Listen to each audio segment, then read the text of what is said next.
গণ অধিকার পরিষদের সাধারণ সম্পাদক রাশেদ খান অভিযোগ করেছেন, জাতীয় নাগরিক পার্টি এনসিপিকে খুশি করতেই জুলাই সনদ তৈরি করা হচ্ছে। তিনি আরও বলেন, এনসিপি যা চায় সেভাবেই এই সনদের খসড়া প্রস্তুত হচ্ছে। যেমন 1971 সালের পর মুক্তিযুদ্ধের ইতিহাস কিংবা সংবিধান এমনভাবে রচিত হয়েছিল যাতে শেখ মুজিবকে খুশি করা যায় বা আওয়ামী লীগের কৃতিত্ব তুলে ধরা যায়, তেমনি করে এবারও এনসিপিকে সন্তুষ্ট করতেই এই সনদ তৈরি করা হচ্ছে। একমাত্র স্মার্ট সিটি বসুন্ধরা, আধুনিকতায় এক ধাপ এগিয়ে।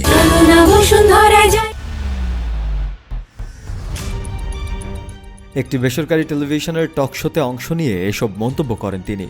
রাশেদ খান বলেন, গণ অভ্যুত্থানের অন্যান্য স্টেক হোল্ডারদের যে দীর্ঘ 14-15 বছরের লড়াই, বিশেষ করে কোটা সংস্কার আন্দোলনের সফলতা, তারপর নির্যাতন নিপীড়নের শিকার হয়ে 2018 সাল থেকে 2024 সাল পর্যন্ত টানা যে সংগ্রাম, সেই প্রেক্ষাপট গোপন করে বা উপেক্ষা করে ইতিহাস বিকৃতির মাধ্যমে এই সনদ রচিত হচ্ছে।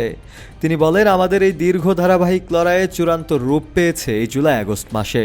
নেতৃত্ব দিয়েছে যারা, এনসিপি গঠন করেছে যারা, তাদের যেমন অবদান আছে তেমনি বিএনপি, জামায়াত ইসলাম, গণ অধিকার পরিষদ কিংবা অন্যান্য রাজনৈতিক দলেরও অবদান রয়েছে। যারা গুম, খুন, নিপীড়নের শিকার হয়েছে তাদেরও ভূমিকা রয়েছে।